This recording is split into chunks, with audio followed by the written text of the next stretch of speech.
अल्लाहुम्मा सल्लि अला सय्यिदिना व मौलाना मुहम्मदिन।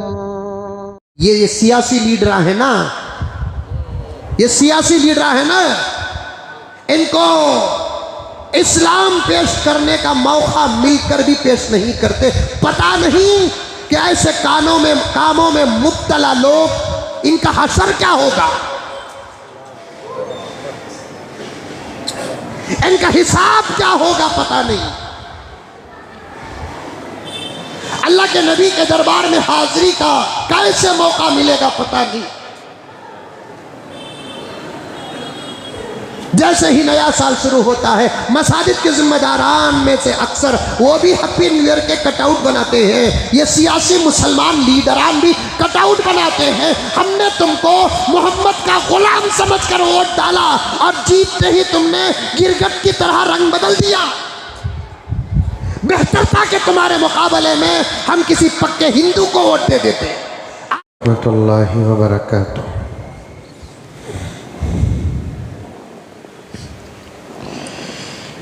अल्हम्दुलिल्लाह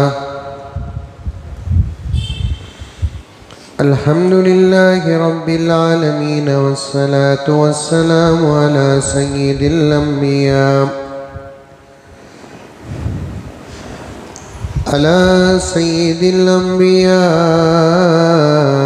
वल मुरसलीन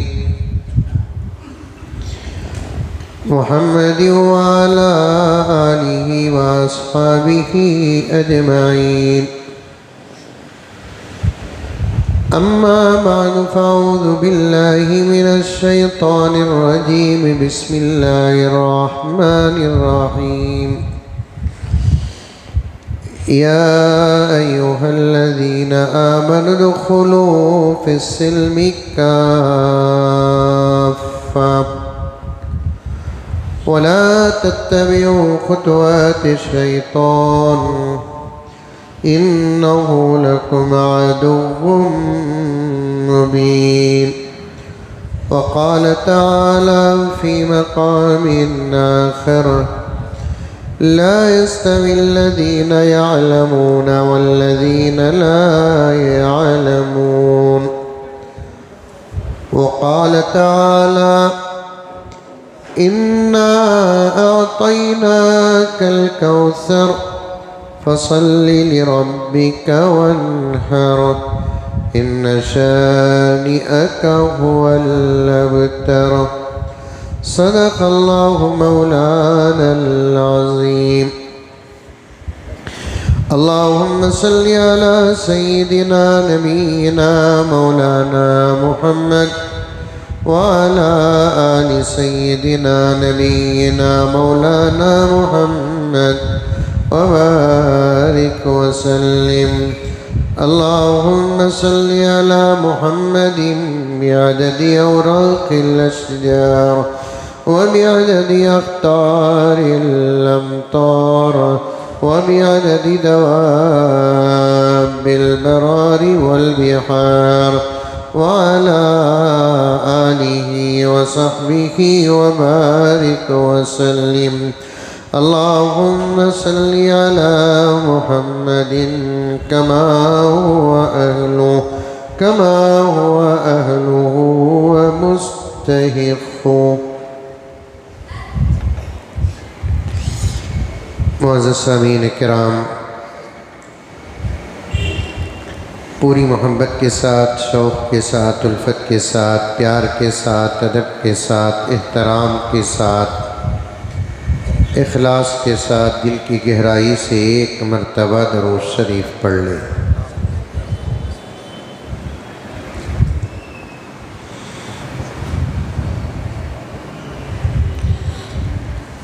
आम तौर पर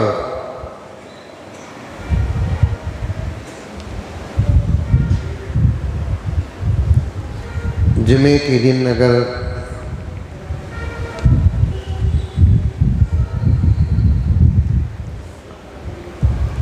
मौसम कुछ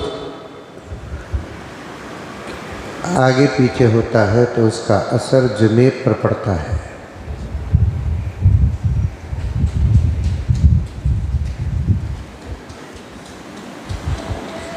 पहले ही से उम्मत इबादत में बहुत कमज़ोर है और इबादतों में नमाज में बहुत कमज़ोर है।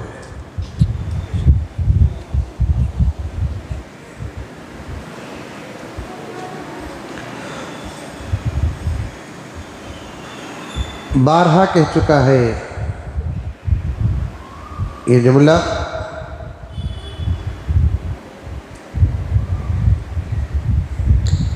उम्मत अगर नमाज का एहतमाम कर ले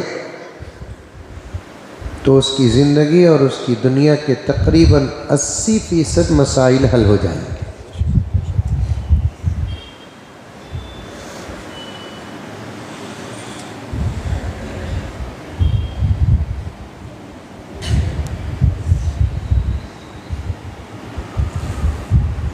जिस चीज़ की सबसे ज़्यादा अहमियत नबी पाक सल्लल्लाहु अलैहि वसल्लम ने दी है, आज उसी चीज़ से उम्मत दूर और गाफिल है।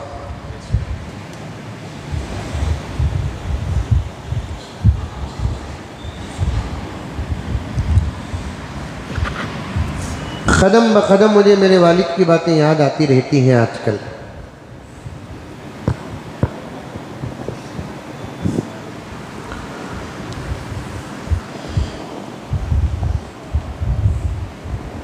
एक मरतबा वालिद साहब ने जुमे के दिन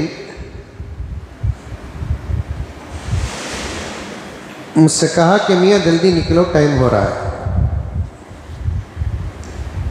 मेरे वालिद साहब रहमतुल्लाह अलैह को मुझे 4 ब्लॉक छोड़कर मस्जिद सुबहानिया को आना था,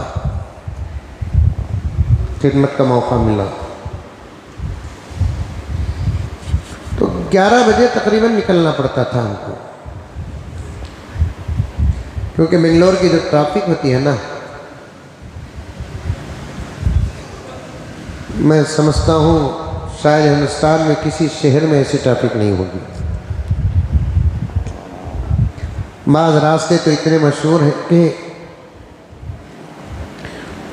वक्त पर उन रास्तों को पार करके गुज़र कर मंजिल तक वक्त पर पहुँचने वाला मुसलमान करामती होता है।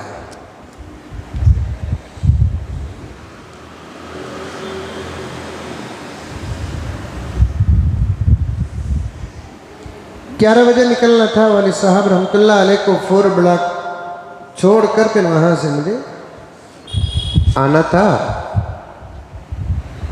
तो एक 5-6 मिनट ज़रा मुझसे ताक़िर हुई 11 के बाद। वालिद साहब डांटते हुए एक मरतबा इरशाद फरमाया, ख़त्म हो गई मियाँ जुमे की अहमियत। इनके ज़माने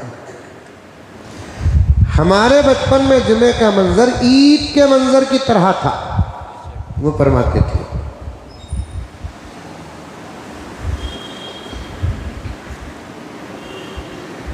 जुमे में पहनने के कपड़ों का इंतज़ाम होता था, गुस्ल का बेहतरीन निज़ाम होता था, अच्छा पकाने की फ़िक्रें होती थी। औरतें घरों के अंदर चाशुम्बे से जुमे के पकवान के ख्यालात और प्रोग्राम बनाते थे कि जुमे को क्या बनाना है, क्या बनाना है। और हफ्ता इतवार पीर मंगल चाशुम्बा जुमेरात सादा सीधा खाने का एहतमाम इसलिए करते थे ताकि जुमे की अहमियत दस्तरखान में भी नज़र आए।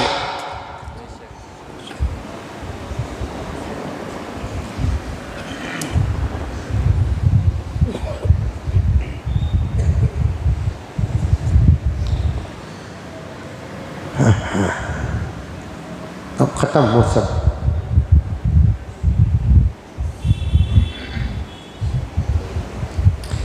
प्यारे आका सल्लल्लाहु अलैहि वसल्लम ने इरशाद फरमाया, जो मुसलमान बगैर किसी उज़्र शरई के 3 जुमा छोड़ देता है उसका नाम मुनाफिकों में लिखा जाता है।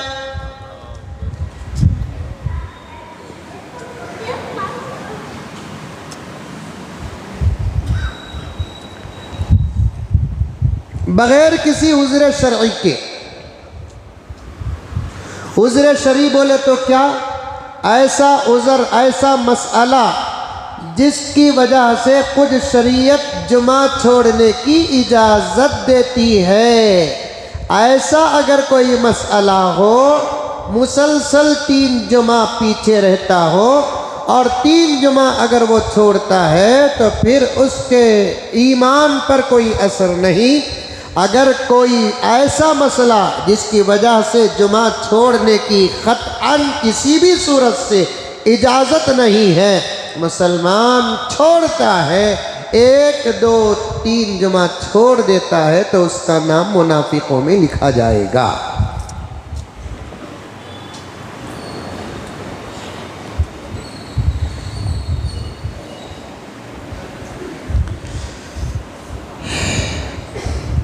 अल्लाह ताला उम्मत को समझने की तौफीक अता फरमाए। एक ज़माना था हमारे इबादतों के अदा करने में दुनिया की कोई ताकत रुकावट बन नहीं सकती थी। हमारे अपने इबादतों के अदा करने में कोई मौसम रुकावट नहीं बनता था।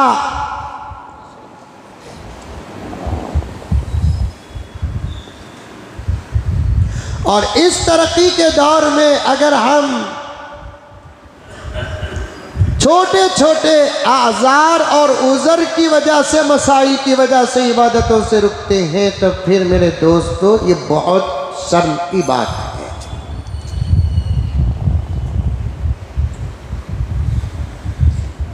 धूप में, सर्दी में, घरों में, जंग के मैदानों में, खुशी के मौके हो के गम के, कभी हजरात सहाबा और अल्लाह के नेक बंदे नमाजों को नहीं छोड़ते थे।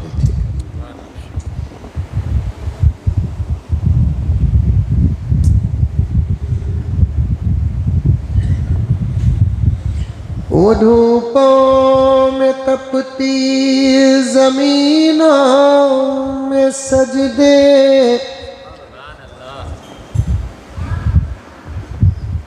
जर्रा जमीन गर्म हुई तो हमारा सजदा स्टार्ट हो जाता।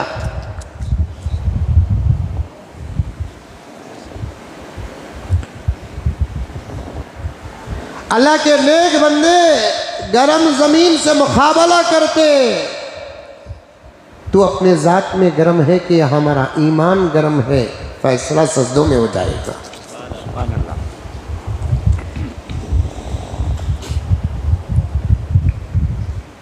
गर्म जमीन होती और उनके अपने निसाब के मुताबिक उनके सजदे होते थे। इनके सजदों का असर जमीन पर पड़ता था, लेकिन जमीन की गर्मी का असर इनके सजदों में नहीं पड़ता था।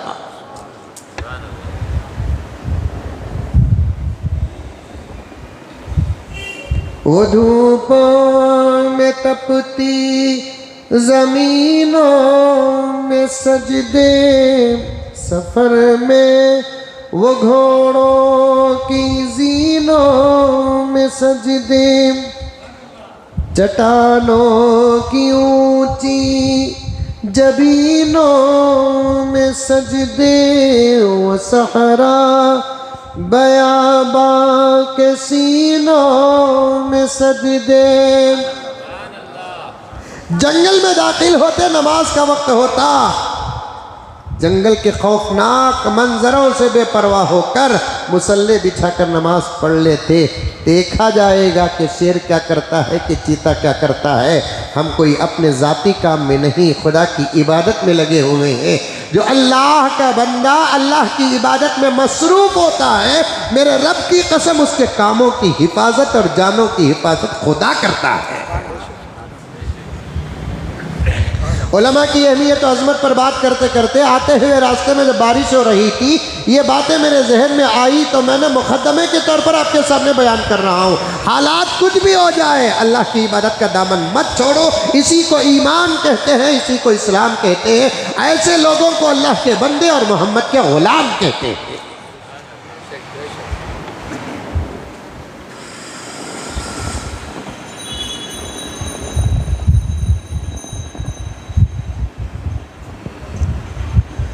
और मैं कहूं मेरे दोस्तों, नौजवानों, हालात साजगार हैं, इबादत करते हैं 100% सवाब। हालात नॉर्मल है, इबादत करते हैं 100% सवाब। हालात मुश्किल है, इबादत करते हैं 1000% सवाब।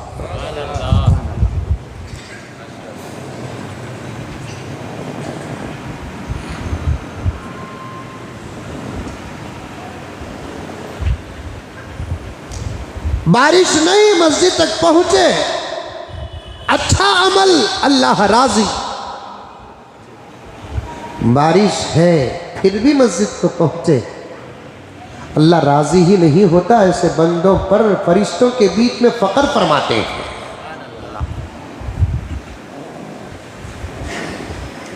ऐ मलाइका, तुम पर गर्मी का, बारिश का असर नहीं पड़ता, तुम इबादत करते हो तो क्या इबादत। ये मेरा बंदा देखो जो गर्मी से भी मुतासिर होता है, बारिश से भी मुतासिर होता है, लेकिन मेरी मोहब्बत के खातिर गर्मी से बेपरवाह, बारिश से बेपरवाह मेरे घर तक पहुंचा है। तुम सब गवाह रहना, इसके अमल से मैं राजी हूं।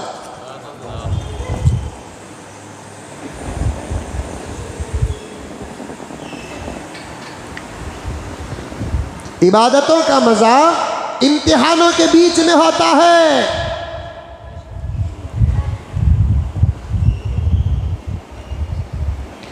इबादतों की लज्जत हालात साजगार ना हो तब करने में आता है।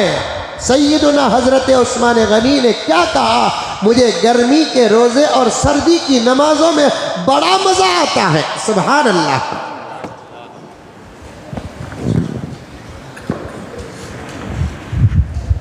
मुझे सखावत में मज़ा मिलता है, मुझे गर्मी के रोज़ों में मज़ा मिलता है, मुझे सर्दी की नमाजों में मज़ा मिलता है। किसी ने पूछा कि भाई सखावत में मज़ा, ये तुम्हारी आदत और फितरत और तुम्हारे पास दौलत है और नबी की निस्बत है और अहल में दाखिल है, आप दामाद रसूल होने का शरफ आपको मिला है, अल्लाह ताला ने आपके अंदर देने की तबीयत अता फरमाई है, ये बात तो समझ में आती है। लेकिन ये क्या है कि गर्मी के रोज़ों में आपको मज़ा मिल रहा है, सर्दी के उज़ू में नमाजों में आपको मज़ा मिल रहा है, क्या बात है। हज़रत उस्मान गनी ने फरमाया कि गर्मी में रोज़ों में बड़ी तकलीफ़ होती है, प्यास ज़्यादा लगती है, तपिश ज़्यादा होती है और रोज़ेदार तड़पता है।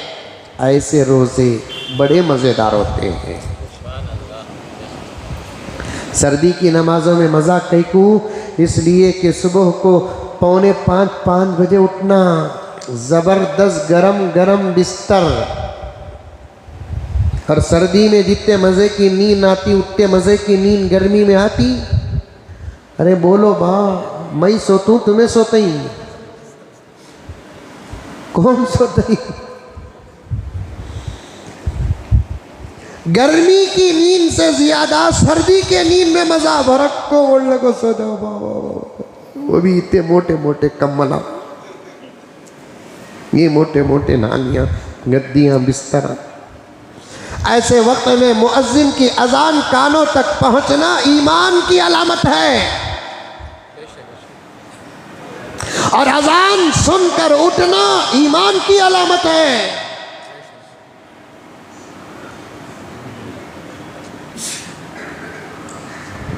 नहीं, शैतान उस वक्त आता है, कान में पेशाब करता है, सो जा, इन आवाजों की तुझे क्या जरूरत है, सो जा प्यारे, सो जा।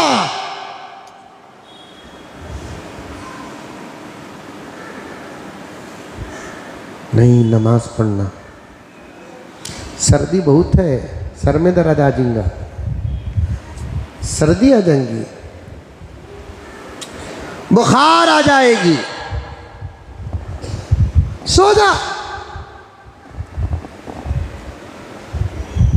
नहीं, पढ़ना है। जरा मुज़ाकरा होता है शैतान से, मुकाबला होता है शैतान से, हार कर भी जीतने की कोशिश करता है शैतान। क्या करता है, सो जा, पढ़ना ही है, खजा कर ले।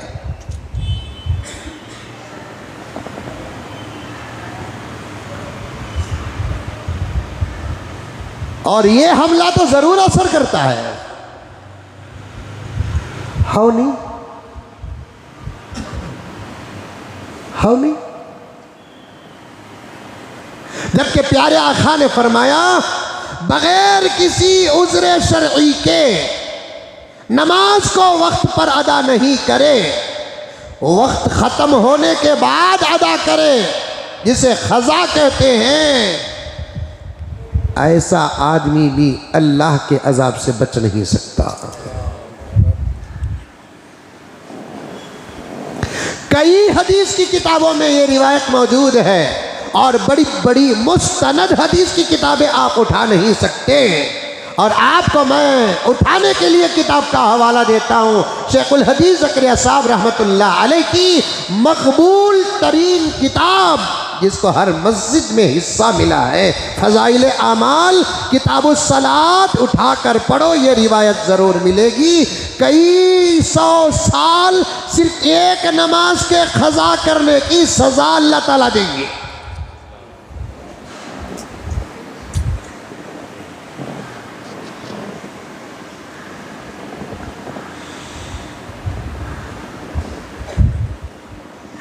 सो जा,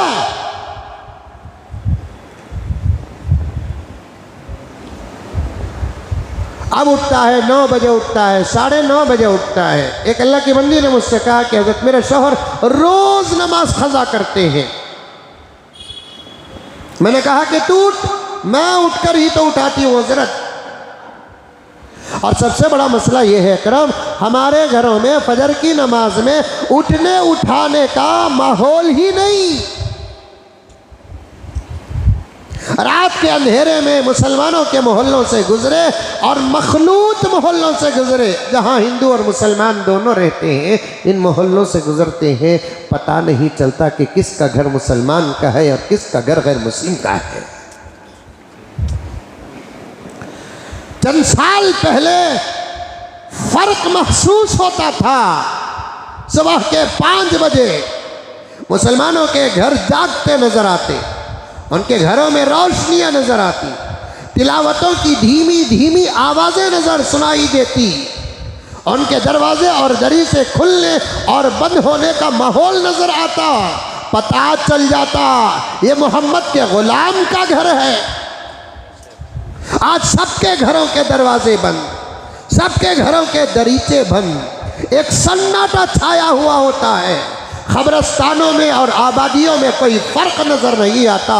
जो अल्लाह को मानते नहीं वो भी उसी वक्त उठते हैं, जो अल्लाह को मानते हैं वो भी उसी वक्त उठते हैं, कोई फ़र्क नज़र नहीं आता। इसीलिए तो हमारे हालात बजाय सुधरने के रोज़ ब रोज़ बिगड़ते जा रहे हैं।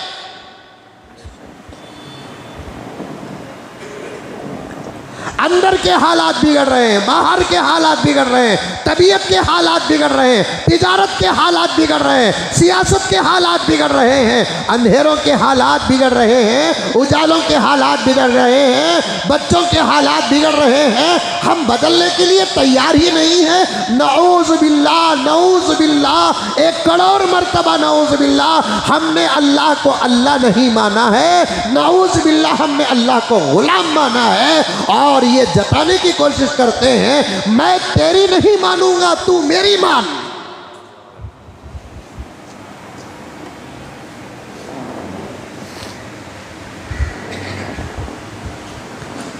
कर, मेरा ये काम है, कर दे सक्सेस, पूरा कर दे मेरा ये काम। नऊज़ बिल्लाह, हर जुमले पर मैं अल्लाह की पनाह चाहते हुए अर्ज कर रहा हूँ। गुजरना चाहूँ तो गुजर जाऊँ, फिर कैसे समझाऊँ मैं आपको। हम अल्लाह को आर्डर देते हैं, ये मेरा काम है कर दे, ये मेरा काम है कर दे। तबीयत नासाज नहीं, सेहत दे दे। 2 लाख की ज़रूरत है, पाल दे दे। इज्जत की ज़रूरत है, इज्जत दे दे। दुश्मन पीछे पड़ा हुआ है, गारत कर दे, हलाक कर दे, फला कर दे, फला कर दे। ये अल्लाह तबारक व तआला को उसके अहकामात पर अमल किए बगैर ये ख्याल रखना अल्लाह पर ऑर्डर लगाने के बराबर है।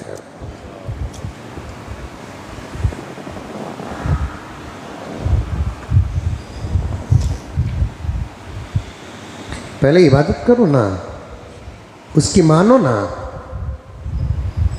उसकी मानो, पहले उसका हक अदा करो, उसके नबी की मानो, नबी की बातों पर अमल करो। हक अदा करके, बातों को मानकर, नमाज पढ़कर, तकवे वाली जिंदगी गुजार कर, उसके बाद आजिज़ी के साथ दुआ करो कि अल्लाह ये मेरा मसला है तो हल फरमा दे। मेरे रब की कसम अल्लाह फरमाते हैं, तो मांगा मैं तुझे दे दिया।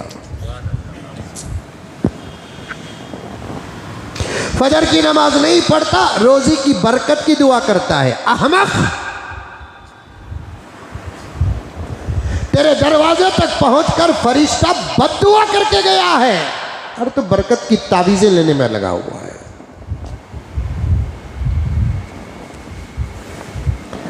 है नहीं हदीस में, फजर की नमाज मोहल्ले में होते ही अल्लाह के फरिश्ते घरों तक पहुंचते हैं, जायजा लेते हैं किस घर में उठे, किस घर में नहीं उठे। उठे तो दरवाजे के पास एक फरिश्ता करके दुआ करता है कि अल्लाह इसके घर को आबाद कर दे, जैसे इसने तेरी इबादत का हक अदा किया। दूसरा फरिश्ता आमीन कहता है, एक फरिश्ते की दुआ दूसरे फरिश्ते का आमीन। अल्लाह अकबर। 100 रुपये की कमाई होंगी, ज़रूरतें अंदर हो जाएंगी।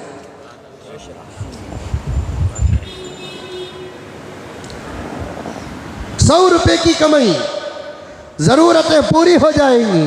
जिस घर में उठते नहीं फजर की नमाज को, तो फिर क्या होता है उन जगहों पर, अल्लाह अकबर कबीरा, कि यही फरिश्ता आता है, आकर कहता है कि ऐ अल्लाह इस घर को ऐसे बर्बाद कर दे जैसे इसने तेरी इबादत को बर्बाद किया। तो दूसरा फरिश्ता आमीन कहकर चले जाता है। मैं बारहा कहता हूँ, अल्लाह के दरबार में दुआएं भी कबूल होती हैं, अल्लाह के दरबार में बद्दुआएं भी कबूल होती है। हम जैसे गुनहगारों की दुआ जब कबूल होती है, हम जैसे गुनहगारों की बद्दुआ जब कबूल होती है, जब फरिश्तों की दुआ कबूल नहीं होंगी, फरिश्तों की बद्दुआ कबूल नहीं होगी।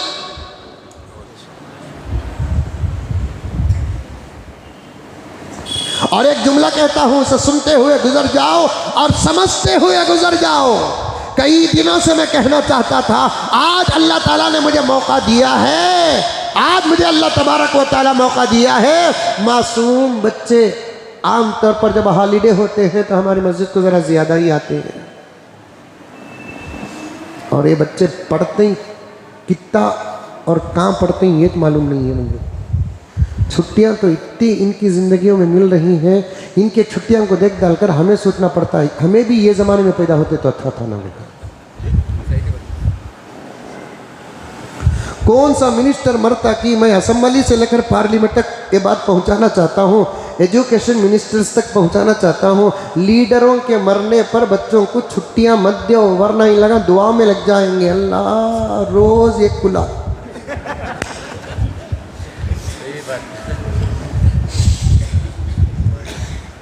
इनको किसी की जिंदगी और मौत से कोई लेना देना नहीं, इनको तो सिर्फ छुट्टी।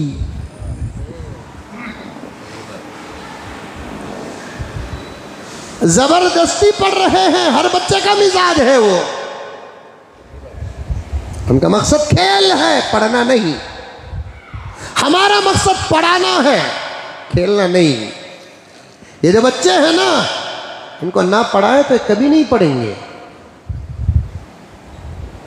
ये खेल के शौकीन है।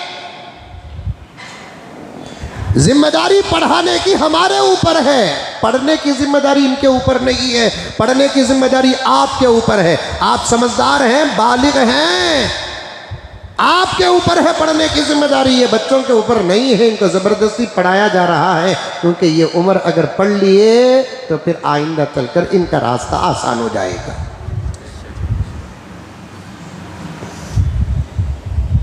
अब इनको कौन मरता कि उसे छुट्टी दे रही। हमारे मदरसे में एक फ़ारसी की किताब पढ़ाते हैं, हिकायात लतीफ़। उलमा बैठे हैं तो समझ सकते हैं, फ़ारसी किताब पढ़ाते हैं जमात फ़ारसी में। फ़ारसी में वाक़ियात है उसमें एक वाक़िया, एक गांव में बारिश नहीं हुई, पूरे गांव वाले मैदान को जाया करते ईदगाह को बारिश की दुआ करने के लिए। साथ में बच्चे भी थे, जानवर भी थे। एक मुसाफिर पूछा, कहाँ ये सब जने मिलकर जा रही ना? बारिश नहीं हो रही है, दुआ करने जा रही। बच्चों की दुआ जल्दी कबूल होती कहते।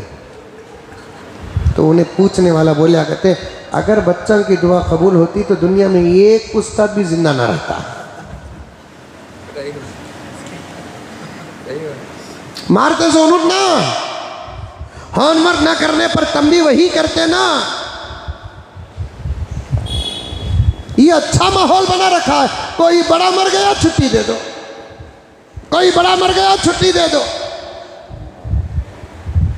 क्या इनके इल्म का नुकसान नहीं? साल में 50-60 बड़े मरेंगे, 50-60 दिन छुट्टी देंगे, फिर इनके इल्म का जिम्मेदार कौन?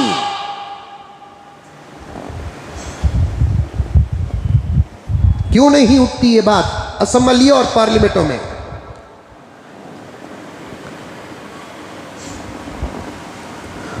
कुछ दुआ का इंतजाम कर दो। स्कूलों में बुलाकर बच्चों को बिठाकर उन लोगों के हक में दुआ का इंतजाम करो।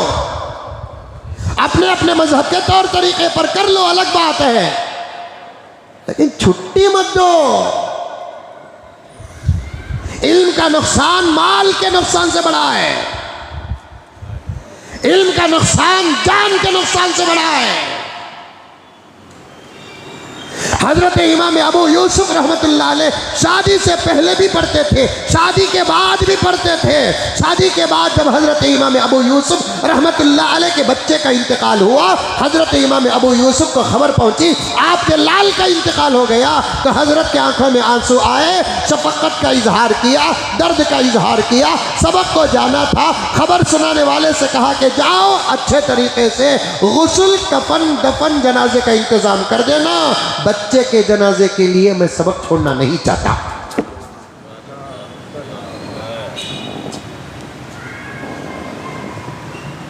इल्म का नुकसान बहुत बड़ा नुकसान है। आगे ही तो बात अर्ज कर रहा हूं मैं, इसे खत्म करना चाहिए कि कोई ना कोई मरता है, छुट्टियों पे छुट्टियां हो रही हैं। अगर यही निज़ाम रहा तो फिर ये बच्चे अपने अपने धर्म में दुआओं का इंतज़ाम करेंगे कि नहीं अल्लाह कल होमवर्क कर लेकर नहीं आए तो मिस बहुत मार तुम बोलकर बोले, उन्हें मारने का मौका भी नहीं मिलना, मुझे जाने का मौका भी नहीं मिलना, एक बड़े लीडर को तू बुला ले।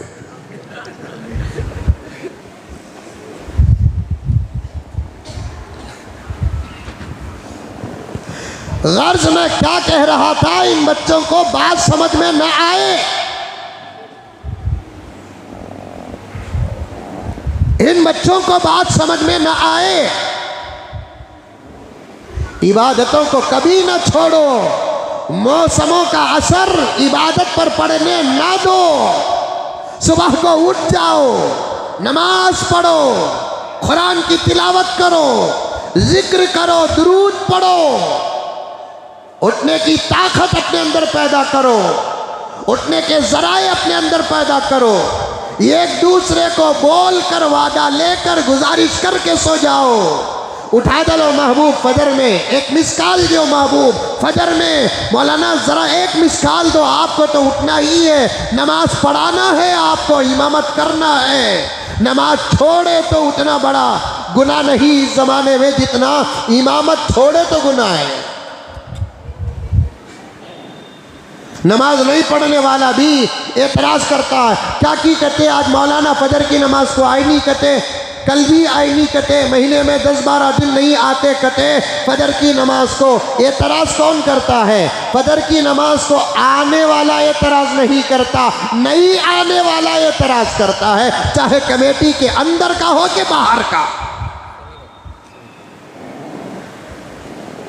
मौलाना जब तुम्हें उठते हैं जरा एक मिसकाल दो मौलाना, एक फ़ोन कर डालो मौलाना। आहा, ये दर्द, ये फिक्र अल्लाह के दरबार में कबूल होता है तो अल्लाह तबारक व तआला डायरेक्ट उठाने का निज़ाम बनाते हैं। नींद देने वाला कौन? बेदार करने वाला कौन? यही तो पढ़कर सोते हैं अल्लाहुम्मा बिस्मिका अमूतु व अहया। अल्लाह मैं तेरा नाम लेकर सोता हूँ, मैं तेरा नाम लेकर उठता हूँ, तू ही जिंदा करने वाला है। युहयी व युमीत, जिंदा करने वाला तू है, मौत देने वाला तू है। इलाहुल आलमीन, हम तेरे दरबार में दुआ करते हैं, नींद देने वाला तू है, तेरे इबादत के वक्त मुझसे तू नींद छीन ले, नींद खत्म कर दे, मैं 5 बजे उठ जाऊं।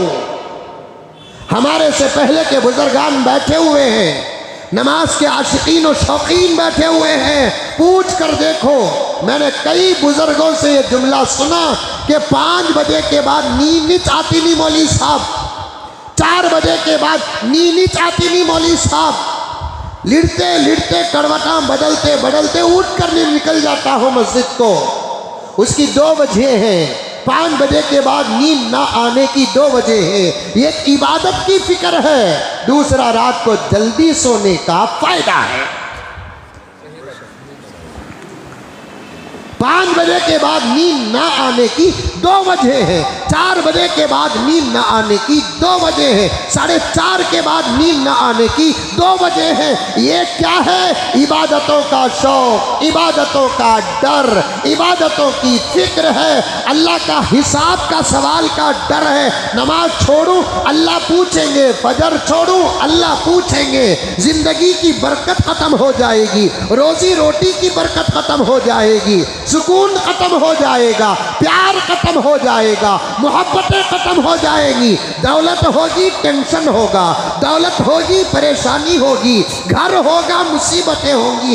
इस डर के साथ इबादतों को जहन में रखकर सोने वाले को अल्लाह ताला खुद उठाने का फैसला फरमाते हैं। और दूसरी वजह क्या? रात को जल्दी सोने वाले जरूर सुबह को जल्दी उठते हैं। 4 बजे सोता है और फजर का एहतमाम करता है, 4:30 को सोता है, फजर का एहतमाम करता है, 3 बजे सोता है, फजर का एहतमाम करता है, 2 बजे सोता है, फजर का एहतमाम करता है।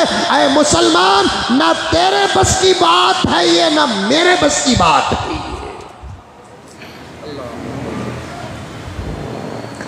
तकवे का 10 नंबर भी हमारे पास नहीं है, 5 नंबर पर्चे का नहीं है हमारे पास। तकवे के पर्चे का 5 नंबर नहीं है। वो औलिया अलग थे, 4 बजे सोते, 5 को उठ जाते, 4:30 सोते और 5 को उठ जाते, 5 बजे सोते तो 5:30 को उठ जाते, क्योंकि वो अल्लाह के मकबूल बंदे हैं। नींद उनके ताबे, हमें नींद के ताबे। घुसिया, नींद उनके ताबे, हमें नींद के ताबे। ऐसे लोगों को भी मैंने देखा है जो 4 साढ़े 4 तक इबादत में मसरूफ रहते हैं और सोते हैं आधे घंटे की नींद लेकर ऐसे हसास और बशास उठकर बैठ जाते हैं गोया कि उन्होंने तकरीबन 8 घंटे की नींद की है।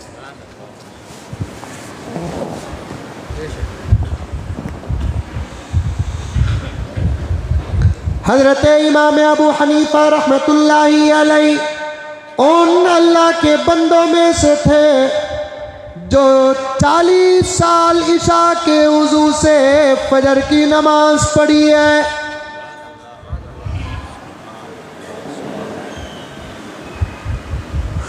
और एक बात सुन लो, इमाम अबू हनीफा ही के शागिर्दों में से एक शागिर्द है जो हजरत इमाम ज़ुफ़र इमामुल ख़ियास कहा जाता है। हजरत के शागिर्द, वो ख़ियास पर बहुत सारे मसले निकालते थे। बहुत छोटी उम्र लेकिन लाखों मसाइल निकाल दिए। इंतकाल हो गया उनका बड़ी छोटी उम्र में। उनके बारे में आता है उन्होंने 20 साल से ज़्यादा फजर के वज़ू से इशा की नमाज पढ़ी है। ऐसा भी मिलेगा वैसा भी मिलेगा। 40 साल इशा के वज़ू से फजर की नमाज, 20 साल फजर के वजू से ईशा की नमाज। कैसा हजरत, उनका ईमान मजबूत था तो फिर उनके आमाल भी मजबूत थे। हमारा ईमान कमज़ोर है, हमारे आमाल कमज़ोर है। हमारा वजू आधा घंटा नहीं रखता, चूर चूर हो जाता।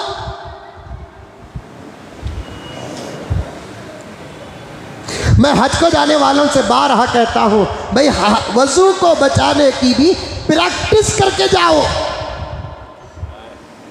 बोलता नहीं मामू, वहां जाने के बाद भी यही तरबियत करता हूं मैं साथियों को, वजू बचाने की तरबियत करके जाओ। तवाफ बगैर वजू के नहीं कर सकते। सफा मरवा की सही के लिए भी वजू मुस्तहब है। मस्जिद हराम में दाखिल होकर वजू टूट जाता है, बाहर आकर वजू करके फिर अंदर जाना कोई मामूली बात नहीं है।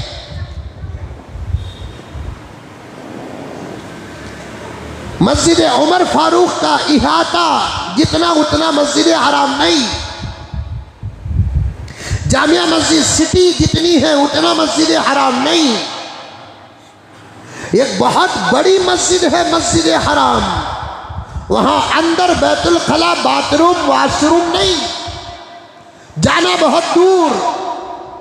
और वहां दरवाजों में खड़े रहने वाले पुलिस जो होती है, निगहबान और मुहाफिज जो होते हैं ना, उनके सामने अच्छों की चलती नहीं। इस साल जो भी हज को जाने वाले हैं अभी से प्रैक्टिस करो, बात लंबी हो रही है, अर्ज करता जाता हूं, प्रैक्टिस करके जाओ। सादा सीधा खाने का निजाम बना कर जाओ।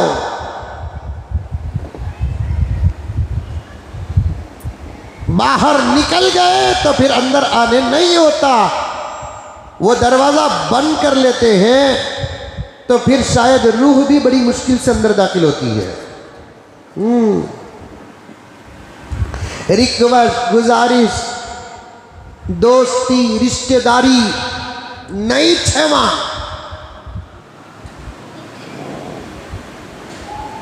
उधर करने के लिए वो दरवाजे से जाओ बोलकर बोलाता, हमें खुश हो जाकर वो दरवाजे को कहते, उन्हें बोलता वो दरवाजे को जाओ बोलकर, ऐसा वो बोलकर फिर वो दरवाजे को आपको खड़े रहते हैं।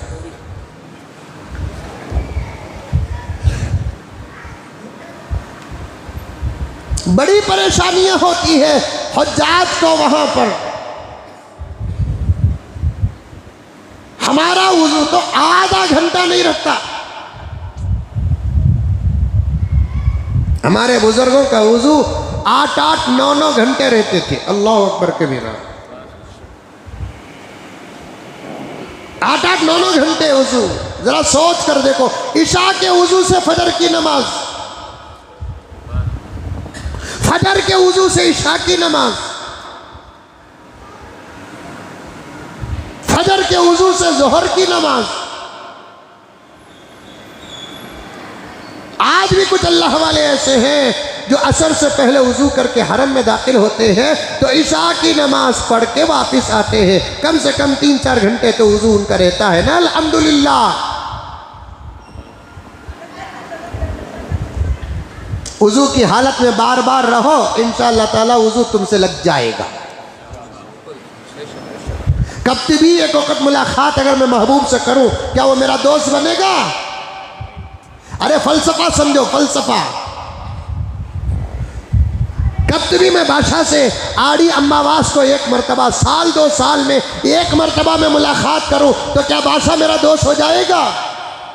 सुबह शाम मैं बादशाह से बात करता रहूं, अकरम से बात करता रहूं, मुलाकात होती रहे, दोस्ताना होता रहे, तो वो मुझसे लग जाएंगे, मैं उनसे लग जाऊंगा। इसी तरीके से आप भी जब भी वुजू टूटे तो वुजू कर लो, वुजू तुम्हारा दोस्त हो जाएगा।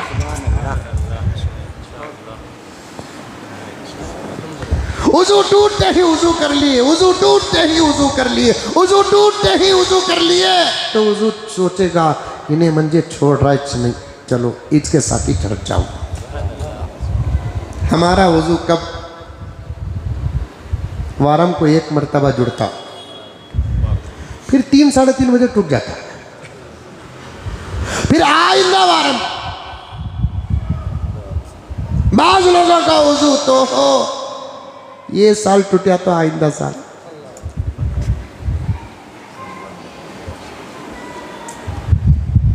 बाज लोगों का वजू ऐसे टूटता है कि मौत तक जुड़ता ही नहीं, जबरदस्ती मौजन साहब वजू करा के खबर के हवाले करते हैं।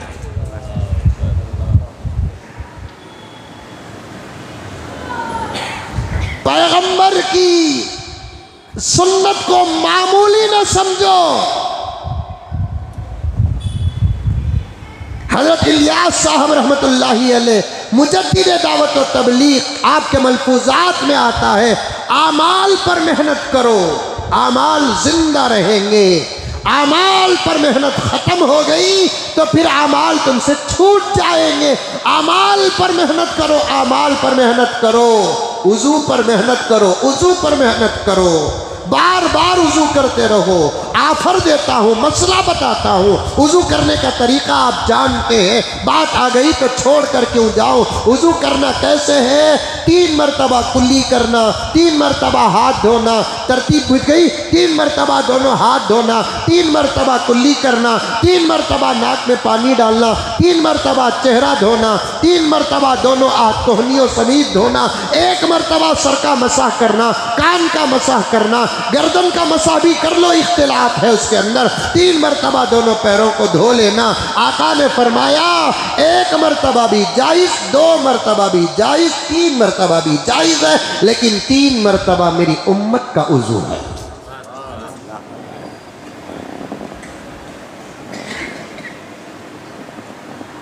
तमाम नबियां उजू करते थे, उनका उजू 2 मरतबा में पूरा हो जाता था, लेकिन हमारे आका के सदक़े हमको आज़ाए उजू धोने के लिए 3 मरतबा की इजाज़त मिली है।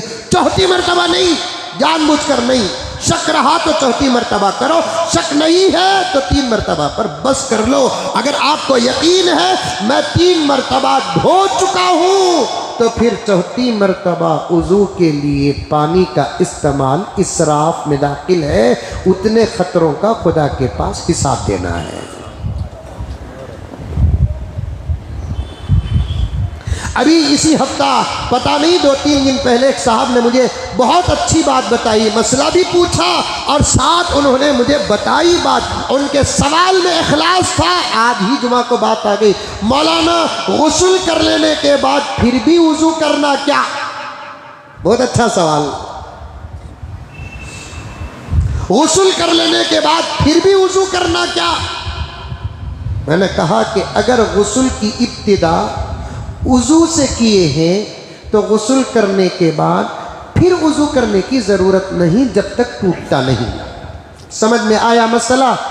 अरे आया नहीं है, मुंडी हिलाओ रे बाबा। आया? मसले बयान करते वक्त बहुत डर होता मंजे, हमें बोलेंगे ये, तुम्हें समझेंगे ये, फिर मसला हमारे ऊपर आएगा, आप पर नहीं। गुस्ल करते वक्त आप वुज़ू से अपने गुस्ल को अगर शुरू करे हैं तो फिर गुस्ल के बाद वुज़ू नहीं करना। आई बात? गुस्ल करना आता क्या?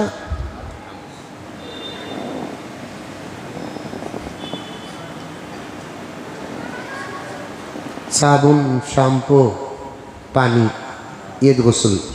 वैसे कि एक मकतब के जलसे को गया था, एक बच्चा बहुत अच्छा प्रोग्राम पेश किया था, वो आधा याद है मुझे, आधा याद नहीं है। साबुनदानी पानी पानी,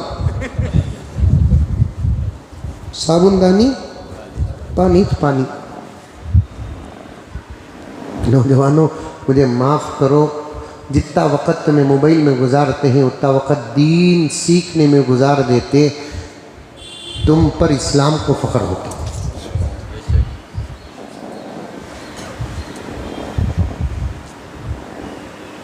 मेरी बातों पर भरोसा करो।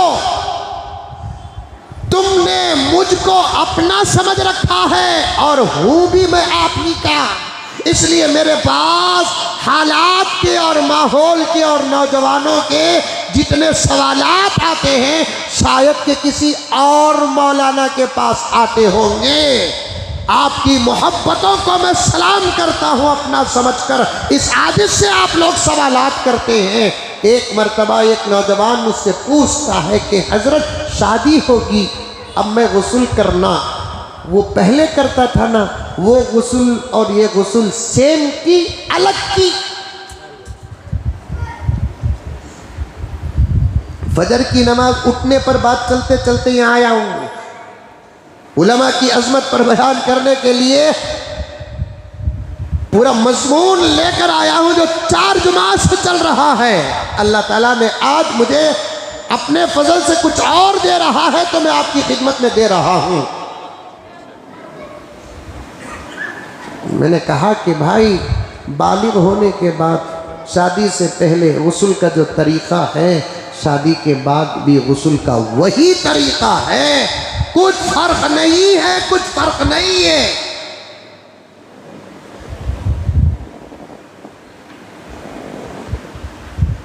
कभी पूछ लिया भी तो करो उलमा से, शर्माने की क्या जरूरत है? सवाल दीन का करने में शर्माने वाला कभी इल्म से आरास्ता नहीं हो सकता। और दीन का सवाल करते हुए पूरे अदब के साथ जो सवाल करता है वो कभी जाहिल होता नहीं।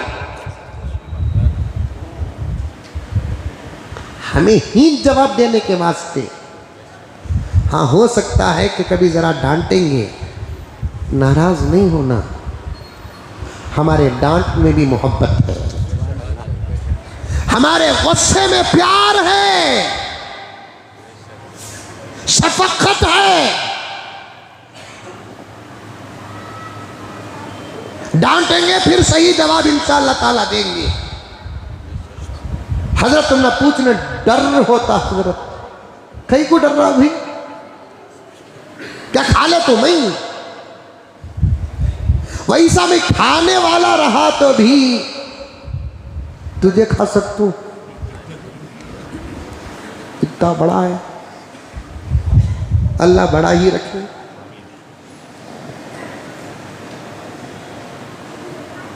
मार खाने की तो उम्र नहीं है, डांट खाने की उम्र है। उलमा से कुछ डांट सुन लो लेकिन सवाल का हल तो हो जाएगा। नौजवानों, अभी तक आपको गुस्ल करना नहीं आया है, वुज़ू पूछा नहीं आपने उलमा से। देखता हूं मैं वुज़ू खानों में, देखता हूं नौजवान वुज़ू कैसे करते हैं, गफलत में वुज़ू कर रहे हैं, फ़ोन में बात करते करते वुज़ू कर रहे हैं। अभी करीब में मैंने एक नौजवान को वुज़ू करते देखा कि उसके कान में बड्स है, बड्स। अब कान का मसा कैसे करेगा गुग्गू? मैंने कहा कि भाई कान से बड्स निकालो, बात करने को हूँ हजरत। अरे बात कर रहा तो वुज़ू कहीं को कर रहा। जब मैंने उससे कहा कि भाई कान से बड्स निकालो, क्योंकि कान का मसा भी करना है, इन पर्दों में अपनी गीली उंगली को फिराना है, इसी को मसा कहते हैं, ऐसे फिराना है। अब कान के अंदर बड्स है, ऐसा करके, ऐसा करते नहीं, ऐसा ऐसा करके, ऐसा करके अल्लाह कैसी तरतीब से बनाया है, खाली उंगली को फिराते जाओ, अंदर घुसकर बाहर भी निकल जाती। देखो अल्लाह ताला, एक तो हुस्न भी पैदा हो गया, अमल भी आसान हो गया, खाली उंगली को फिराओ ऐसे करके, ऐसे करो, कैसा बाहर निकल गई। देखो ऐसा मालूम हो रहा है कान उंगली को बाहर निकाल को छोड़े आए।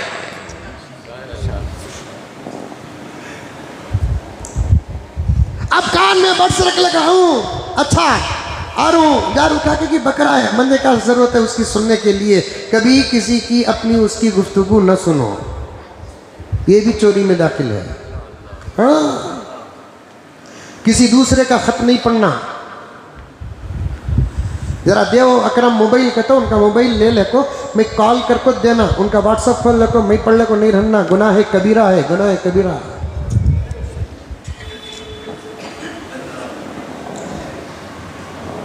कुछ गुनाहों को हम गुनाह ही नहीं समझते, लेकिन वो बहुत बड़े गुनाह है, हिसाब होगा उसका, हिसाब होगा, हिसाब होगा। दूसरों का खत पढ़ना गुनाह कबीरा है, तो फिर दूसरों का व्हाट्सएप, इस जमाने में खत्ता का ही व्हाट्सएप ही तो है।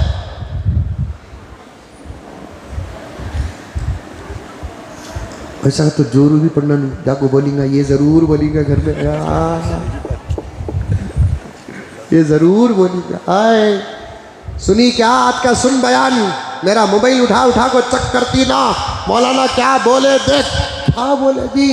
दूसरे का मोबाइल उठा को व्हाट्सएप पर पढ़ना नहीं कहते, तुम्हें सांप बन जाओ उसे डाउट ही ना पैदा हो। ये वो रिश्ता है, यहाँ के बयानात वहाँ डाल नहीं सकते, यहाँ की तरबियत वहाँ नहीं डाल सकते। तुम्हें मेरा फ़ोन चेक करो लो को, मैं तुम्हारा फ़ोन तक नहीं करता, क्योंकि तुम्हारी अपनी ज़िंदगी अलग है, मेरी अपनी ज़िंदगी अलग है। दोस्ताना है, प्यार है, मोहब्बत है, लेकिन मियाँ बीवी एक दूसरे अपना मोबाइल चेक कर सकते हैं, ये मैं इजाज़त देता हूँ। चेक नहीं करेंगे तो फिर डाउट हिमालय पहाड़ बन जाएगा। उठाती क्या उठा ले आराम से, और एक चाय बना को मंगा लगा पी ले और है, नहीं तो एकदम मारो। यकीन पैदा करो सामने वाले के अंदर। अगर तुम यकीन पैदा नहीं कर सकते तो समझो कि तुम मोहब्बत में नाकाम हो। ये बात मर्दों के लिए भी, ये बात औरतों के लिए भी, शौहरों के लिए भी, बीवियों के लिए भी। अगर बीवी के अंदर शौहर यकीन पैदा नहीं किया, नाकाम शौहर है। बीवी के अंदर अगर शौहर यकीन पैदा नहीं किया, नाकाम शौहर है। शौहर के अंदर बीवी यकीन पैदा नहीं की तो वो नाकाम बीवी है। गारत हो रहे हैं रिश्ते, गारत तबाह बर्बाद हो रहे हैं। जो दुनिया की शिरकत है, जन्नत की शिरकत है, दुनिया में शरीक हैं, जन्नत में शरीक हैं। दुनिया में भी मियाँ बीवी, जन्नत में भी मियाँ बीवी। इससे करीब का कोई दुनिया के अंदर वहदहू ला शरीक का रिश्ता नहीं। रब्बे काबा की कसम, अल्लाह रब्बुल इज्जत ने कपड़े से भी करीब कहा बीवी को शौहर के लिए, शौहर को बीवी के लिए। आज वो रिश्ता ही सलामत नहीं। वजह दुश्मनों की साजिश नहीं, करतूत नहीं, जादू नहीं, नजर नहीं, फितना नहीं, मोबाइल है। मोबाइल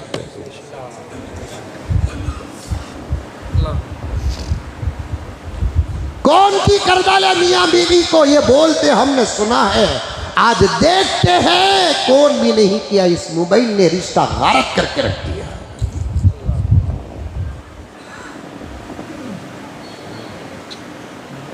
और याद रखो, और एक बात भी मैं कहता हूं, जिसका मोबाइल पाक नहीं उसकी जिंदगी साफ नहीं, जिसका मोबाइल साफ नहीं उसकी जिंदगी पाक नहीं।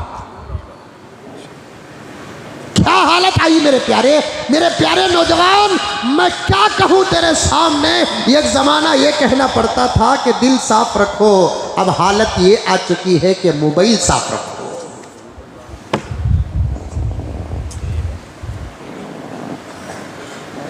एक जमाना क्या कह, गुज़िश्ता जुमा ही कहा मैंने, दिलों को साफ रखो, दिलों को साफ रखो, दिलों को साफ रखो। दिल को साफ रखे बगैर कोई अल्लाह का वली बन नहीं सकता। ये तो औलिया के ज़माने की बात है, औलिया की मजलिसों की बात है, खानखाहों की बात है, तरबियत गाहों की बात है। दिलों को साफ रखो, दिलों को साफ रखो। नौजवानों, लड़कों और लड़कियों, मर्दों औरतों, सबको मैं कहना चाहता हूँ कि दिल नहीं, इस दौर में तुम मोबाइल साफ रखो, तुम्हारे दिलों की सफाई के फैसले हो जाएंगे।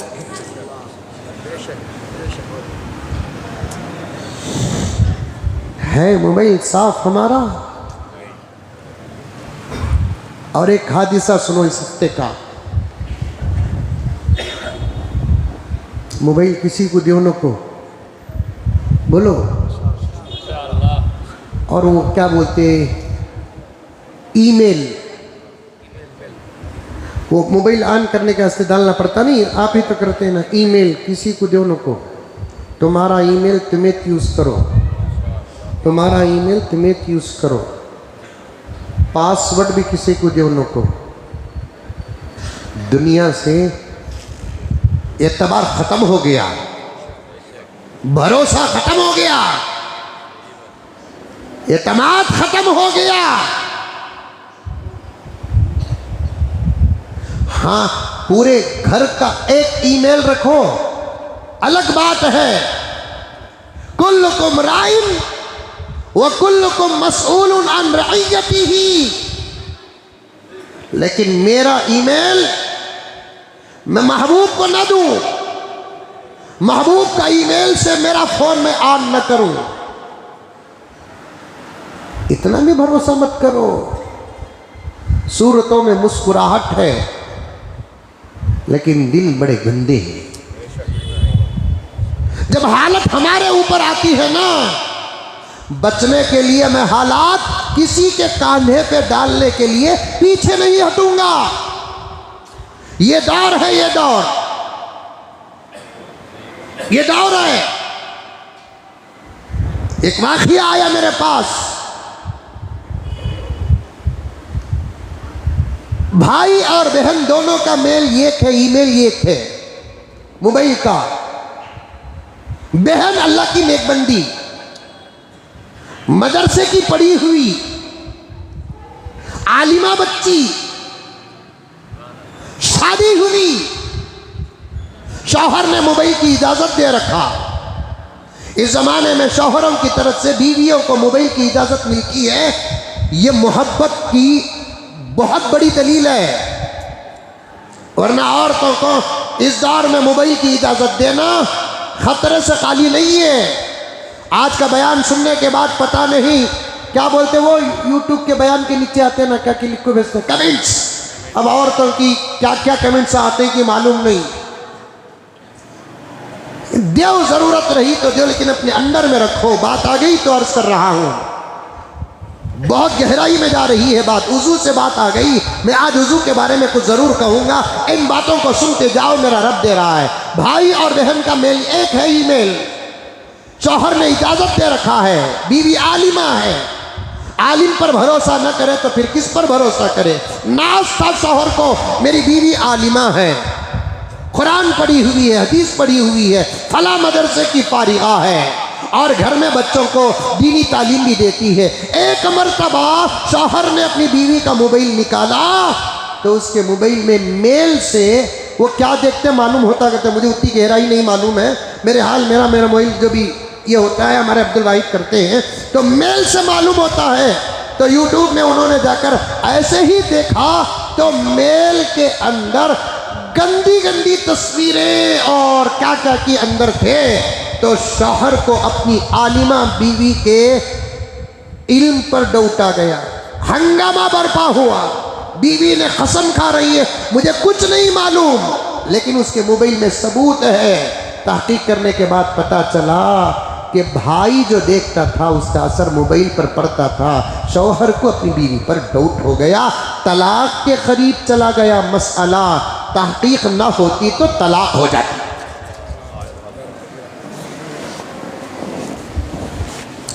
तहकीक ना होती तो तलाक हो जाती।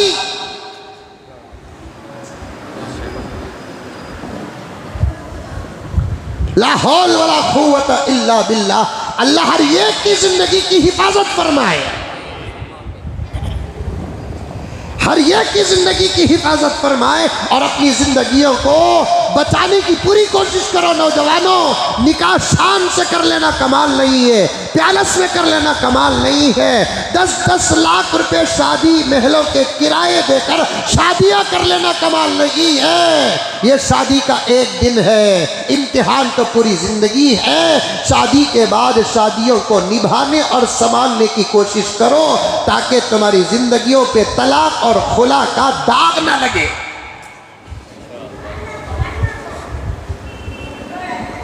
तलाक और खुला का दाग ना लगे, तलाक और खुला का दाग ना लगे। एक का खत एक नहीं पढ़ना, एक का मोबाइल एक नहीं पढ़ना, एक का व्हाट्सएप एक नहीं पढ़ना, इसलिए कि गुनाह कबीरा है। ख़त के जितने अहकामात हैं वो तमाम अहकामात मोबाइल के भी तकरीबन है। अल्लाह हमारे उलमाए किराम को जज़ाए खैर अता फरमाए। जब भी नई चीज़ ज़माने में पैदा होती है उसके अहकामात अल्हम्दुलिल्लाह कुरान और हदीस और फ़िक़ह की पुरानी किताबों से अल्हम्दुलिल्लाह मसाइल निकाल कर नई चीज़ के अहकामात भी बयान कर देते हैं। वॉशिंग मशीन आई, मसाइल बयान हुए।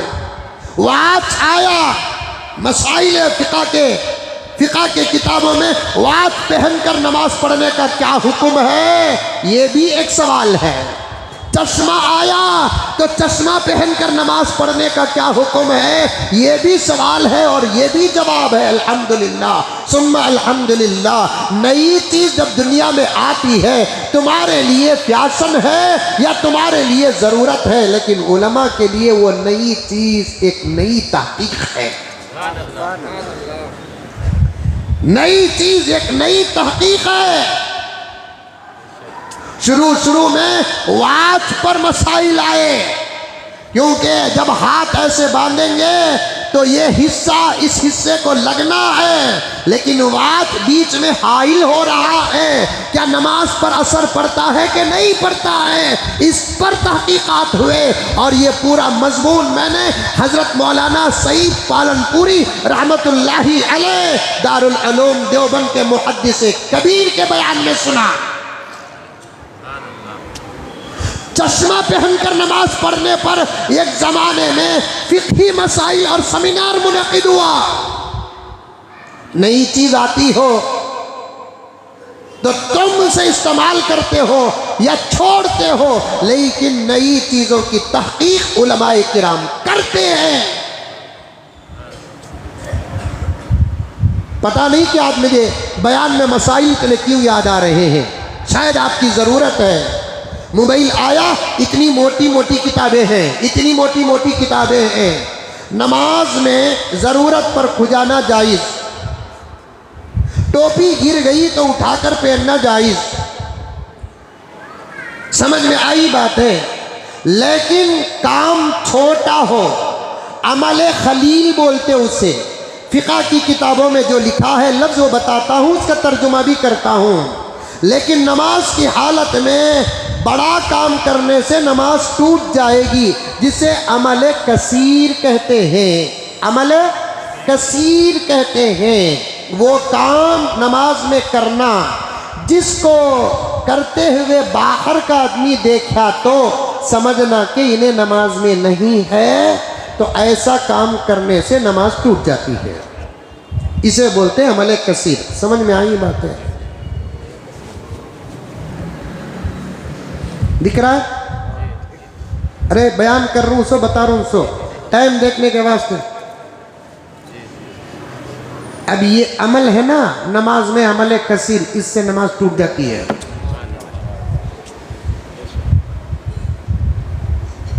इसीलिए हमारी मस्जिद उमर फारूक को एक मरतबा हज़रत मौलाना अतीकुर रहमान साहब अरशद रशादी रहमतुल्लाहि अलैह 12 रबीउल अव्वल के बयान में तशरीफ़ लाए थे। उन्होंने सामने एक कुछ लिखा हुआ था, हज़रत ने फरमाया कि मौलाना इसे निकाल दो, मस्जिदों के क़िबले के जानिब किसी किस्म की कोई तहरीर न हो, चाहे कुरान पाक की आयात ही क्यों ना हो। समझ में आई बात? तगरे ना हो। मौलाना के बयान का क्या बोलते उसे, क्लिप का वो कुछ एडवर्टाइज, जल्दी समझो भाई। मौलाना के यूट्यूब का चैनल का नाम ना हो, खुला ना हो, ये जो तुगरे होते ना ये भी ना होना ही बेहतर है। ला इलाहा इल्लल्लाह मुहम्मदुर रसूलुल्लाह, ये अच्छा कलिमा है। हमारे ईमान की ज़मानत है, अल्लाह का नाम है, तौहीद का इकरार है, रिसालत का इकरार है। लेकिन बात क्या है मालूम, नमाज की हालत में नज़र पड़ रही है और आप ला इलाहा इल्लल्लाह मुहम्मदुर रसूलुल्लाह कलिमा सही है, बरहक है, ईमान की बुनियाद है, इकरार के बगैर मोमिन नहीं, मुसलमान नहीं है। लेकिन नमाज पढ़ते पढ़ते नज़र पड़ गई और आप अपनी ज़ुबान से पढ़ लेते हैं कि ला इलाहा इल्लल्लाह मुहम्मदुर रसूलुल्लाह, तो फिर आपको नमाज दोहराना पड़ेगा।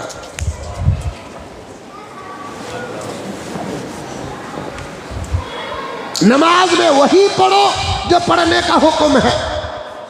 इसीलिए फुकाहा फरमाते हैं अब नमाज पढ़ रहे हैं, बाजू वाला नमाज भी पढ़ रहा है या नमाज नहीं पढ़ रहा है, दोनों सूरतों में उसे छींक आई और छींकने के बाद वो अल्हम्दुलिल्लाह कहा। और जो छींकने वाला छींकता है, अल्हम्दुलिल्लाह कहता है, तो सुनने वाले को क्या बोलना, जोर का बोलो। हाँ, यहाँ भी गलती करते हैं, या रहमकुमुल्लाह नहीं, वो या हर जगह लगा को यहाँ भी या लगा रहे हैं। या रहमकुमुल्लाह नहीं है, यरहमुकल्लाह बोलो। मैं जितना बोलता हूँ उतना बोलो। यरहमुकल्लाह, यरहमुकल्लाह। इसे अलग अलग करके 10 मरतबा पढ़ो, बाद में जुबान चल गई तो मिलाकर पढ़ लो। मदरसों में यही तरतीब से तो पढ़ाया जाता है कायदा। या रहमकुमुल्लाह नहीं, अरे मेरे प्यारों कुछ भी आता नहीं है, सलाम करना नहीं आता तो यरहमुकल्लाह बोलना क्या आएगा, वालेकुमुस्सलाम बोलना नहीं आता तो यरहमुकल्लाह बोलना क्या आएगा। ये दीन है, ये इस्लाम है, ये सुन्नत है, ये शरीयत है। सीखे बगैर टोपियों से हम लोग समझते हैं तो बहुत बड़ी गलती है। सीखो यरहमुकल्लाह,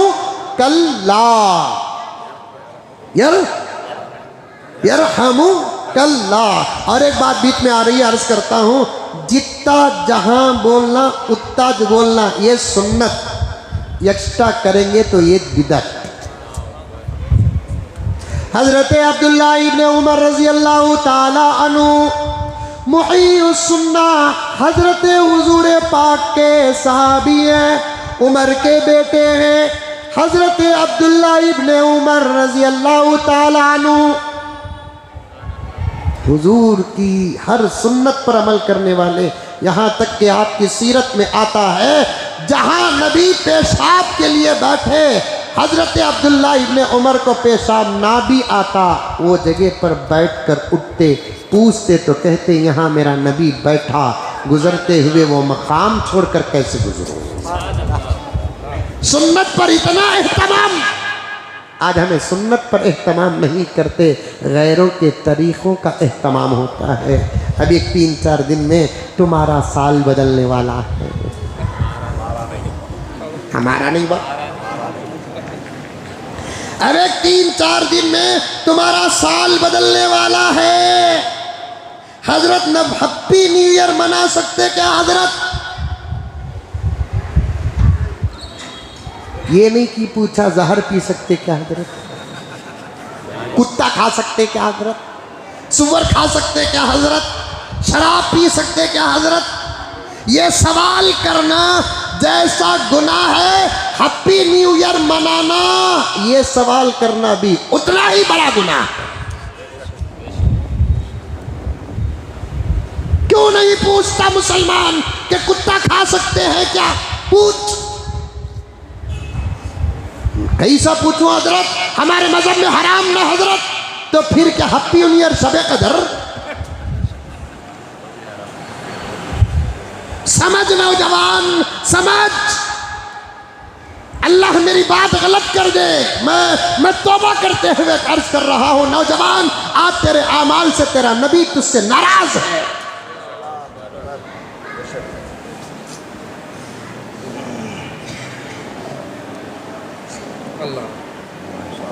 अभी कल ही एक साहब मुझे अपना एक ख्वाब बयान किए, बहुत बड़े बुजुर्ग हैं, उन्होंने ख्वाब बयान किया कल उन्होंने कहा कि हजरत मैंने ख्वाब में नबी की जियारत की। बहुत बड़े बुजुर्ग हैं। कल सफर में बुजुर्ग ने कहा, बुजुर्ग बोले तो बुढ़े नहीं, 70-80 साल के नहीं, बुजुर्ग कहते हैं अल्लाह के वली को, बड़े को बुजुर्ग कहते हैं। फारसी में बुजुर्ग बड़े को कहते हैं। 35-40 साल उम्र के एतबार से मेरे से छोटे हैं बस, लेकिन इल्म और अमल में बहुत बड़े हैं। उन्होंने कहा कि ख्वाब में मैंने नबी पाक सल्लल्लाहु अलैहि वसल्लम को देखा, जियारत नसीब हुई। इस हालत में देखा कि मैंने आका के सीने को भी देखा, सीने में कोई कपड़ा तक नहीं है, खुला सीना है आका का, और सीने में कुछ जख्म के, ताजा जख्म के निशान है। जवानों क्या है, माँ को नाराज, बाप को नाराज करने की वईदें इतनी सख्त है, पढ़कर सुनकर बर्दाश्त नहीं होता। आज हमारे आमाल से हमारा नबी हमसे नाराज है। कब तक उसको नाराज करोगे जो पूरी रात हमारे लिए दुआ करता था? कब तक उसे नाराज करोगे जो हमारे लिए पेट में पत्थर बांधता था? कब तक उसे नाराज करोगे? दुआ में फातिमा का नंबर दूसरा, दुआ में खदीजा का नंबर दूसरा, दुआ में आयशा का नंबर दूसरा, हसन का नंबर दूसरा, हुसैन का नंबर दूसरा, दुआ में पूरी उम्मत यानी मेरा और आपका नंबर पहले। दरवाजा रात को खिटखिटाते हैं आका सल्लल्लाहु अलैहि वसल्लम, कह दो सल्लल्लाहु अलैहि वसल्लम। दरवाजा खिटखिटाते, इधर मारते हैं, इधर दरवाजा खुलता है। आयशा का हुजरा था, बारी आयशा की थी रज़ी अल्लाह ताला अन्हा। दरवाजा मारते हैं, दरवाजा खुल जाता है। आका सलाम करते हुए अंदर दाखिल हुए। आयशा को पूछा, आयशा सोई नहीं है रसूलल्लाह, कैसे सो जाऊं? आप आने का दिन है, आप आने का दिन है, मेरी बारी का दिन है, मैं कैसे सो जाऊं? और इतनी जल्दी तूने दरवाज़ा खोल दिया। रसूलल्लाह, जब आप घर से बाहर रहते हैं मैं बिस्तर पे नहीं रहती, दरवाजे पे खड़ी रहती हूँ, इसलिए कि आप आकर दरवाज़ा मारें, मैं बिस्तर से उठकर आकर दरवाज़ा खोलने तक इंतज़ार की जो आपको तकलीफ़ होती है वो भी मैं आपको देना नहीं चाहती, वो भी मैं आपको देना नहीं चाहती। आप घर से बाहर रहते हैं, मैं दरवाजे के पास आपके खिटखिटाने का इंतजार करती हूँ। अल्लाह अकबर कबीरा। मोहब्बत इसको कहते हैं प्यारो, मोहब्बत इसको कहते हैं। या रसूलल्लाह, मैं इंतजार करती हूँ आपके खिटखिटाने का। अल्लाह के नबी ने इस मोहब्बत को सुनकर दुआ देती है, या अल्लाह मेरी आयशा पर रहम कर, मेरी आयशा पर रहम कर, मेरी आयशा पर रहम कर। एक मरतबा आका ने दुआ दी, या अल्लाह मेरी आयशा पर रहम कर। सुनते ही आयशा रोने लगती है। हुजूर ने पूछा, आयशा रो रही है? मैंने तुझे दुआ दी और तू रो रही है? या रसूलल्लाह, ये खुशी के आंसू हैं, ये खुशी के आंसू है या रसूलल्लाह। आपने जो दुआ दी है इससे मैं खुश होकर रो रही हूँ। आका ने फरमाया, आयशा आज पूरे दिन में पहली मरतबा तुझे दुआ दिया, तू रो रही है। ऐसी दुआ तो 100 मरतबा मैं पहले उम्मत को देता हूँ। उस आका से कितनी मोहब्बत करना, लेकिन अब भी मुसलमान तो दुनिया के नरगे में है। ईसाइयों का प्याला पिया है, यहूदियों का प्याला पिया। न्यू ईयर से तेरा क्या ताल्लुक है? न्यू ईयर से तेरा क्या ताल्लुक है? स्कूल की छुट्टी मिलती है, नॉर्मल दिन गुजारो। स्कूल वालों का निज़ाम होगा छुट्टी देना, वो उनका अपना निज़ाम है। हम ना 24 से 25 के बदलने पर कोई फ़र्क पैदा नहीं होता, 25 के 26 बदलने पर कोई फ़र्क पैदा नहीं होता, 26 के 27 बदलने पर कोई फ़र्क पैदा नहीं होता, 19 के 20 बदलने पर कोई फ़र्क पैदा नहीं होता। तुझे कौन सी खुशी का दिन है?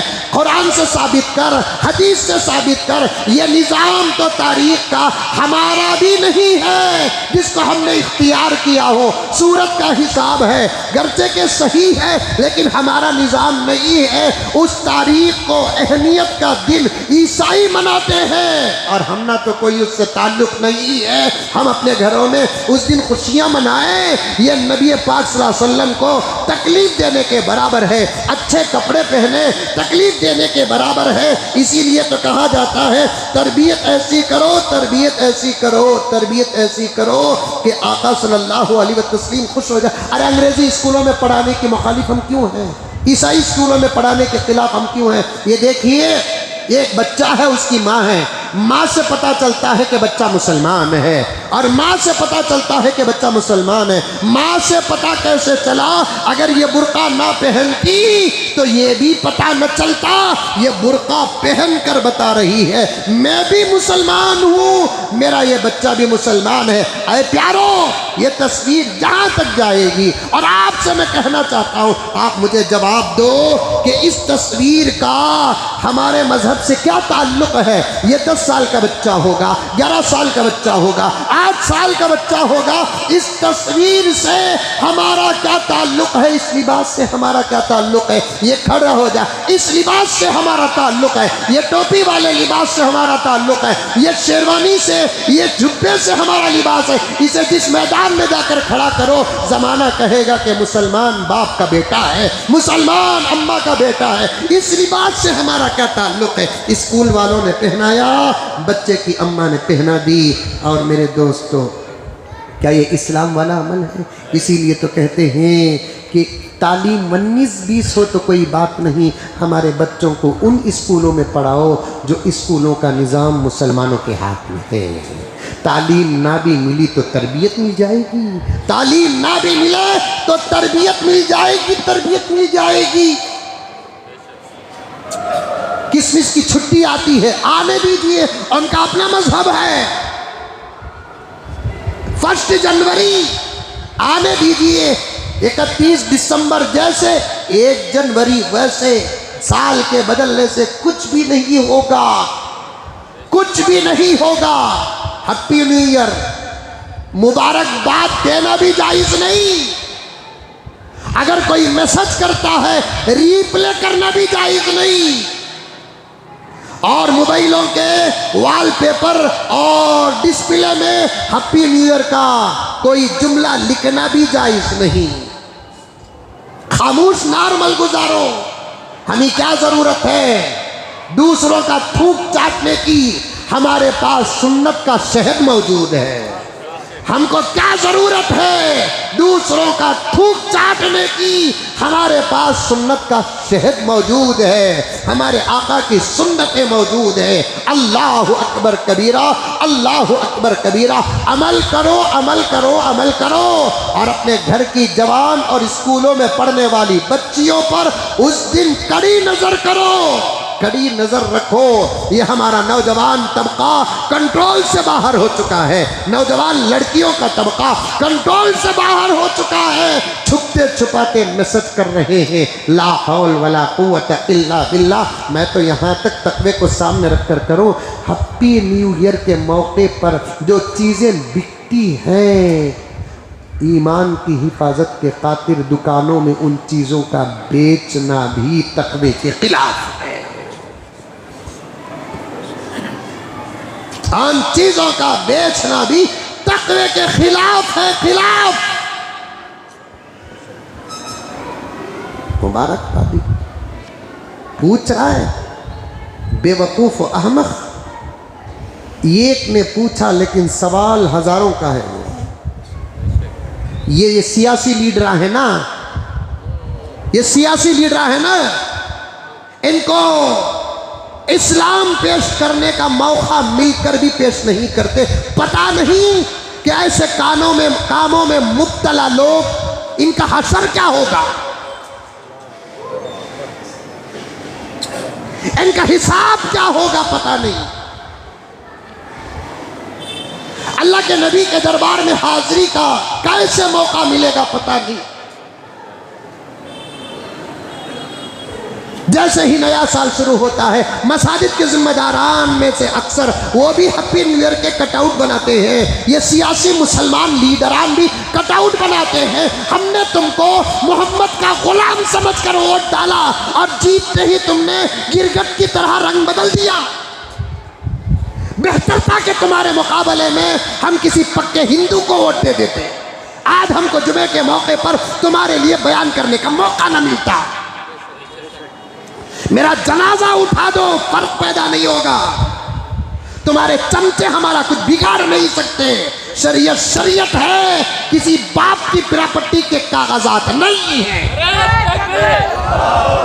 हमने आपको, उम्मत ने आपको मुसलमान समझकर वोट दिया, अल्लाह का बंदा समझकर वोट दिया, मोहम्मद का गुलाम समझकर वोट दिया। तुम मर गए तो हम ही तो जनाजे की नमाज पढ़ने वाले हैं। हमारे कब्रिस्तानों में दफन करने का तुमको मौका मिलेगा और आज तुम नबी की शरीयत के खिलाफ करते हो। अब बताओ, फतवा अगर खोलेंगे तो तुमको वोट डालना जायज़ या नाजायज़? वक्त का इंतजार करो, ये जवाब भी दिया जाएगा।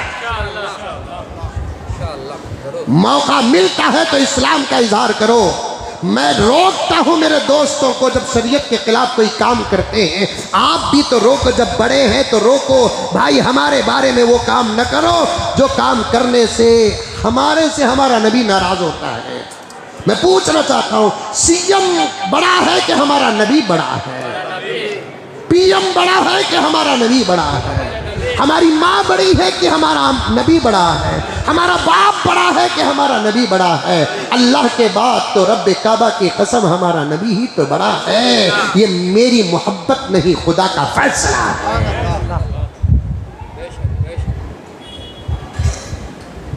वो मलक से अफजल है, अंबिया से आला है,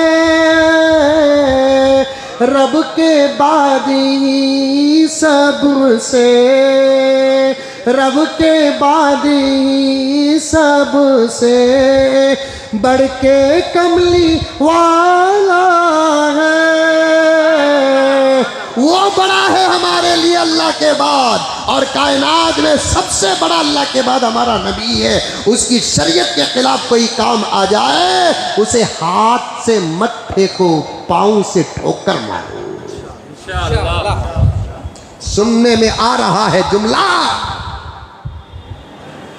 मेरे नबी के शरीयत के खिलाफ कोई काम आ जाए, उसे हाथ से मत फेंको, ठोकर मारो।